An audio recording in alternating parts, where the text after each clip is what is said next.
Hi friends, ఈరోజు తమని పట్టించుకోని పిల్లలకి ఆ తల్లిదండ్రులు చెప్పిన గుణపాఠం కథనం గురించి తెలుసుకుందాం. గుడిసెలో నుండి నడవలేక కష్టపడుతూ నెమ్మదిగా బయటకు వచ్చి తూలి పడబోయాడు రామయ్య. అంత ధీమాతో వెళ్ళొద్దన్నానా? ఎంతైనా నీ మొండితనం నీదే. వయసు మీరుతోంది. మనసు ఎంత కొరతనంగా ఆలోచించినా శరీరం ముడతలు పడుతూనే ఉంటుంది. గుర్తుంచుకో. అయినా పైన మబ్బులు కమ్ముతూ ఉంటే ఆరు బయట కూర్చోవలసిన అవసరం ఉందా అంటూ నులక మంచం తెచ్చి బయట ఖాళీ స్థలంలో వేసింది వరలక్ష్మి. ఈ మబ్బులకే భయపడితే ఎలా వరలక్ష్మి? మన జీవితంలోని మబ్బుల కంటే ఎక్కువ ఏమిటి? కాస్త వర్షం కురిస్తే అవి పోతాయి, కానీ ఎప్పటికైనా మన జీవితాలలో మబ్బులు పోయి నీలాకాశం కనిపిస్తుందంటావా?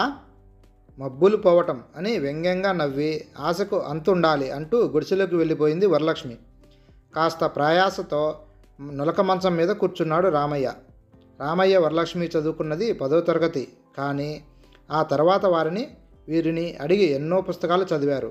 జన్మకు తల్లిదండ్రులు పునాది వేస్తే అనుభవాలు జీవితానికి పునాది వేశాయి. ఎవరు ఏం చెప్పినా వినేవారు, నేర్చుకునేవారు. అసుర సంధ్య చీకటిని కమ్ముకుంటోంది. మేఘాలు పలచనపడి ఆకాశంలో నదీ ప్రవాహంలో మరో మజిలీ వైపు సాగిపోతున్నాయి. అక్కడక్కడ నీలాకాశం తొంగి చూస్తోంది. ఏం రామయ్య, ఎలా ఉన్నావు? ఈ మధ్య నీకు ఒంట్లో బాగోలేదని తెలిసింది. కులాసాగా ఉన్నావా అని అడిగాడు వేణు. ఆయన గుడిసె పక్కనే ఉన్న అపార్ట్మెంట్లో ఉంటాడు వేణు. పర్లేదు బాబయ్య, మీ అందరి ఆశీస్సులు ఉన్నాయి కదా. పిల్లలు వచ్చారా చూడ్డానికి అని అడిగాడు. రేపో మాపో వస్తారని అనుకుంటున్నాను అన్నాడు రామయ్య, పిల్లల్ని ఆయన ముందు కించపరచలేక. వేణు నిష్క్రమించగానే వారిద్దరి సంభాషణ విన్న వరలక్ష్మి గుడిసెలోంచి బయటకు వచ్చి ఆయనతో, ఏం చెప్తున్నావు? పిల్లలు వస్తారని, వాళ్ళు నిన్ను ఉద్ధరిస్తారని ఇంకా అనుకుంటున్నావా? అడ్డాల నాడు బిడ్డలు కానీ గడ్డాలు వచ్చిన తర్వాత బిడ్డలా అంది అసహనంగా. అది కాదే వరలక్ష్మి, ఎంత కష్టపడ్డాం. మనం తిన్నా తినకపోయినా వాళ్ళకి చేయగలిగినంత చేశాం. ఈ రోజున వాళ్ళు అలా వాళ్ళ కాళ్ళ మీద వాళ్ళు నిలబడగలిగారంటే అది మన కష్టఫలితం కాదంటావా అన్నాడు. పిల్లల్ని కన్న తర్వాత వాళ్ళకి తిండి పెట్టడం, చదివించడం మన బాధ్యత. అంతేకాని మనం చేశాం కాబట్టి వాళ్ళు మనకు కృతజ్ఞతులై ఉండాలంటే అది వ్యాపారం. సంవత్సరాల తరబడి గుడిసె చూరులో చూస్తూనే ఉన్నాం కదా. గుడ్లు పొదిగి పిల్లలు కాగానే తల్లి ఆహారం తెచ్చి నోట్లో నోరు పెట్టి మరీ తినిపిస్తుంది. వాటికి కాస్త రెక్కలు రాగానే వెనక ముందు ఆలోచించకుండా వాటిని బయటకు తరమేస్తుంది. కింద వరకు ఎగిరాయా, కింద పడ్డాయా అని ఆలోచించవు. అవి ఏ తీరానికో ఎగిరిపోతాయి, తల్లిదండ్రులని మర్చిపోతాయి అంది వరలక్ష్మి. నువ్వు చెప్పేది నిజమే. అవి జంతువులు, వాటికి భవబాంధ్యాలు ఉండవు. మనం మానవులం, మనకి వివేకము, విచక్షణ, ప్రేమానుబంధాలు ఉంటాయి. వయసు పెరిగిన తర్వాత కాలు కుంటిదైనా, కన్ను గుడ్డిదైనా పిల్లల మీద ఆధారపడతాం. చిన్నప్పుడు గోరుముద్దలు తినిపించి బుజ్జగించి పిల్లల కడుపు నిండేలా చూశావు. నాకు ఇన్ని సంవత్సరాల తర్వాత కూడా వాళ్ళ చిలిపి అల్లర్లు, ఆటలు గుర్తుకొస్తూనే ఉన్నాయి. అవన్నీ వాళ్ళు మర్చిపోవచ్చు, కానీ నువ్వు 9 నెలలు భారం మోసిన కన్నతల్లివి. కన్నతల్లి ప్రేమని మించింది మరొకటి ప్రపంచంలో లేదంటారు. ఆ విషయం నీకు తెలియదా అన్నాడు. నేను తల్లినే, కానీ పిల్లల స్వార్థం ముందు కన్నతల్లి ప్రేమ ముసుగేసుకుని నిద్రపోయింది. ఎన్ని రాత్రుళ్ళు పగళ్ళు మనం తిండిని త్యాగం చేశాం. వాళ్ళు మనల్ని ఉద్ధరిస్తారని కాదు, కనీసం అవసాన దశలో ఒక దరికి చేరుస్తారని. కానీ ఏం లాభం? వాళ్ళ స్వార్థం ముందు మన ప్రేమ, అభిమానం వాళ్ళకు కనపడలేదు. అందుకే వాళ్ళ గురించి ఆలోచించడం మానేసి మన జీవిత చరమాంకంలో మనం ఎలా గడపాలో నిర్ణయించుకుంటే మంచిది. నువ్వన్నట్లు నేను తల్లినే, కానీ పిల్లల స్వార్థం ముందు తల్లి ప్రేమ ముసిగేసుకుని నిద్రపోయింది అంటూ విసవిసా నడిచి వెళ్ళిపోయింది. సుబ్బయ్య రోడ్డు మీద నిలబడి గుడిసె వైపు చూశాడు. 6 సంవత్సరాల క్రితం వచ్చినప్పటికీ ఇప్పటికీ చుట్టుపక్కల ఊహకందని మార్పు కనిపిస్తోంది. సుమారు 100 గజాల స్థలం. రేపో మాపో కూలిపోవడానికి, ఉధృతమైన గాలులు వీస్తే ఎగిరిపోవడానికి సిద్ధంగా ఉన్న గుడిసె. దడిలా నాటిన కంప చెట్లు, ఆకులు రాలిపోయి మనిషి దూరటానికి వీలుగా ఆ కంపలకున్న కంతలు, చుట్టూ ఉన్న ఆకాశ హర్మ్యాల మధ్య దిష్టి చుక్కలా ఉంది ఆ గుడిసె. నువ్వెప్పుడు వచ్చావు? స్వరం వినగానే వెనక్కి తిరిగి చూశాడు సుబ్బయ్య. ఎదురుగా తమ్ముడు నరసయ్య. ఉదయం నుంచి వెతుకుతూ ఉంటే ఇప్పటికీ మన గుడిసె గుర్తుపట్టగలిగాను అన్నాడు సుబ్బయ్య. నేను అంతే. ఊరు చాలా మారిపోయింది కదా. నీకెలా తెలిసిందమ్మా? నాన్న కనబడడం లేదని అన్నాడు నర్సయ్య. మన చిన్నప్పుడు మనతో కలిసి చదువుకునేవాడు రమణ గుర్తున్నాడా? ఓ గుర్తున్నాడు అన్నట్టుగా తలూపాడు నర్సయ్య. ఆ రమణే అడపాదడపా వచ్చి అమ్మా నాన్నలను చూసి వెళుతూ ఉండేవాడట. మొన్న ఆ మధ్య వస్తే ఇద్దరూ కనబడలేదని ఇరుగు పొరుగు ఇళ్లలో విచారిస్తే అకస్మాత్తుగా కనపడకుండా వెళ్ళిపోయారని చెప్పారట. రమణ వెంటనే నాకు ఫోన్ చేసి చెప్పాడు. పని ఒత్తిడిలో ఉండి వెంటనే రాలేకపోయాను అన్నాడు సుబ్బయ్య. నాకు కూడా తనే చెప్పాడు. పైగా ఈ మధ్య నాన్నకు మతిస్థిమితం కూడా ఉండటం లేదన్నాడు. ఎక్కడికి వెళ్ళి ఉంటారంటావు అని అడిగాడు సుబ్బయ్య. ఏముంది, ఏ తీర్థయాత్రలకో వెళ్ళి ఉండొచ్చు కదా. అయినా మతిస్థిమితం లేని వాళ్ళు ఎక్కడికి వెళ్తారని ఊహిస్తాం, ఎక్కడని వెతుకుతాం. పోలీస్ కంప్లైంట్ ఇద్దాం, మన ప్రయత్నం మనం చేద్దాం, ఆ తర్వాత ఏం చేయాలో ఆలోచిద్దాం. ఇక్కడ గజం సుమారు ఎంత ఉండొచ్చంటావు అన్నాడు సుబ్బయ్య. మనం ఊహించినంతగా మారిపోయింది ఈ ప్రదేశం. నేను ఉదయం ఈ స్థలం కోసం విచారించేటప్పుడు అడిగాను. సుమారు గజం 30-35 వేలు ఉండొచ్చన్నారు. అంటే దాదాపు 40 లక్షల పైనే. ఇద్దరు మనసుల్లో ఒకటే భావన, ఎదుటివాడు ఎందుకు వచ్చాడా అని.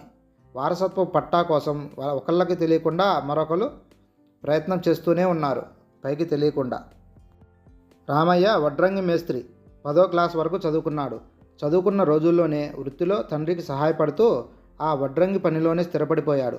క్రమంగా తన మంచితనానికి నేర్పరితనం తోడయ్యేసరికి వృత్తిలో నిలదొక్కోగలిగాడు. ఆ ఊరు వచ్చేసరికి ఇద్దరిని మున్సిపల్ స్కూల్లో జాయిన్ చేసి చదివించాడు. కొడుకులు డిగ్రీ చదివే సమయానికి ఊరికి దూరంగా తక్కువ ఖరీదులో 100 గజాల స్థలం అమ్మకానికి వచ్చింది. మరో సంవత్సరంలో పిల్లలు చదువులు పూర్తయ్యాయి. ఉద్యోగాలలో చేరి చేదోడు వాదోడుగా ఉంటారని ఉద్దేశంతో తెలిసిన వాళ్ళ దగ్గర అప్పు చేసి స్థలం కొన్నాడు. భార్య వరలక్ష్మికి మాత్రం అప్పు చేయటం ఇష్టం లేదు. మన దగ్గర ఉంటే కొనుక్కోవాలి, కానీ అప్పు చేసి కొనవలసినంత అవసరం ఉందంటావా? అయినా పిల్లలు ఇస్తారనే ధీమా ఏమిటి? రేపటి వేళ పిల్లల మీద ఆధారపడటం, వాళ్ళు ఇవ్వకపోతే బాధపడటం ఎందుకు ఇదంతా అని గొడవ చేసింది. తక్కువ ఖరీదులో వస్తోంది. వయసు మీరిన తర్వాత మనం చిన్నపాకలో ఉండి కలో గంజో త్రాగుతూ మన బతుకులు మనం బతకొచ్చు. రేపు నేను చనిపోయినా నీకు ఆధారం ఉంటుంది కదా, ఆలోచించు. పుణ్యాత్ముడు దయతలచి తక్కువ వడ్డీకి అప్పు ఇచ్చాడు అంటూ భార్యను ఒప్పించాడు. చదువు పూర్తయి పిల్లలిద్దరికీ ఉద్యోగాలు వచ్చాయి. ఇద్దరూ చెరొక ఊళ్ళో స్థిరపడ్డారు. ఉద్యోగాలు రాగానే వాళ్ళకి నచ్చిన అమ్మాయిల్ని పెళ్ళిళ్ళు కూడా చేసుకున్నారు. రామయ్య వరలక్ష్మి అందుకు ఎలాంటి అభ్యంతరం పెట్టలేదు. వయసు పెరిగే కొద్దీ రామయ్య ఎక్కువ పని చేయలేకపోయేవాడు. అతడికి అప్పు తీర్చడం కష్టమైపోయేది. ఏనాటికైనా పిల్లలు వస్తారని, మనమలు మనవరాళ్లతో ఇల్లు కలకలలాడుతుందని ఎంతో సంబరపడ్డాడు. 2-3 సార్లు వాళ్ళని రమ్మని అడిగేసరికి ఆ తర్వాత నుంచి ఇంటికి రావడమే మానేశారు వాళ్ళు. ఆ తర్వాత క్రమంగా ఊరు అభివృద్ధి చెందింది. స్థలం చుట్టూ ఆకాశ హర్మ్యాలు వచ్చాయి. కొండల నడుమ కొలనులా ఉండిపోయింది రామయ్య స్థలం. పిల్లల్ని అడగడం కంటే తను కూడా కష్టపడి సంపాదించి అప్పు తీర్చడమే మంచిదన్న ఉద్దేశంతో వరలక్ష్మి పక్కనే ఉన్న ఇళ్లలో పనికి కుదిరింది. రామయ్య ఆమెను వద్దని వారించాడు. చూడయ్యా, ఆనాడే చెప్పాను, మనం తీర్చుకోగలిగితేనే అప్పు చేయాలి. నువ్వేమో పిల్లల మీద ఆధారపడ్డావు. అయినా సమయం మించిపోలేదు. నా రెక్కల్లో ఇంకా బలం ఉంది. కష్టపడి త్వరగా అప్పు తీర్చేద్దాం అని దృఢ సంకల్పంతో పనిచేసింది.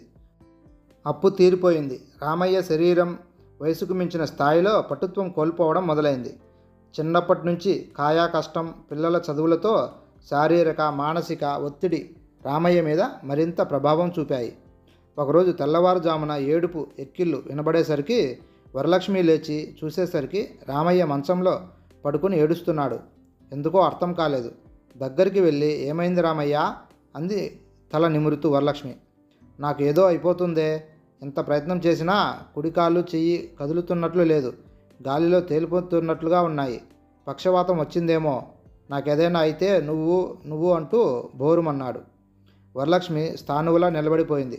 కాసేపటికి తేరుకుని తను పనిచేస్తున్న ఇంట్లో మనుషుల సహాయంతో రామయ్యను తీసుకెళ్లి ప్రభుత్వ ఆసుపత్రిలో చేర్చింది.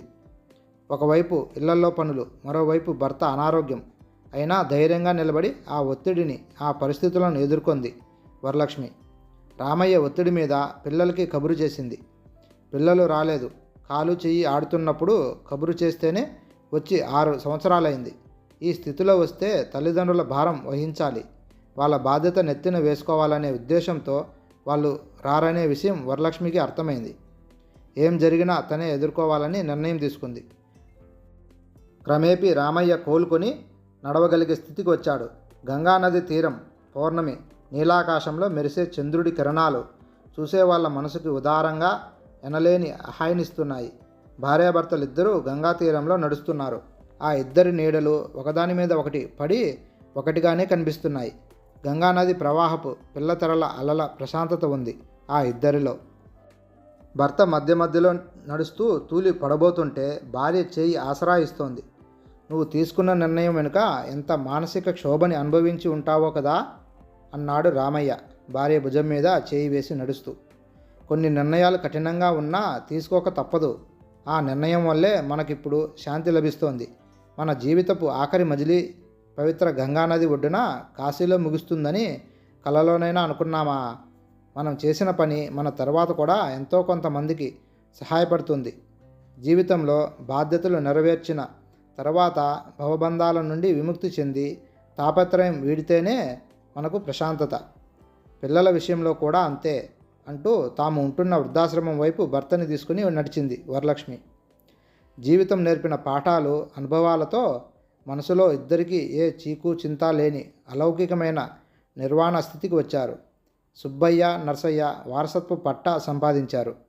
స్థలం అమ్మి ఇద్దరు చెరిసగం పంచుకోవాలని అంగీకారానికి వచ్చారు. రిజిస్టర్ ఆఫీస్లో దస్తావేజుల కోసం అర్జీ పెట్టుకున్నారు. లక్షల కొద్దీ వస్తుంది కదా అనే ఉద్దేశంతో చాలా డబ్బు ఆఫీసులో లంచాలు ఇచ్చారు. దస్తావేజులు చేతికి వచ్చాయి.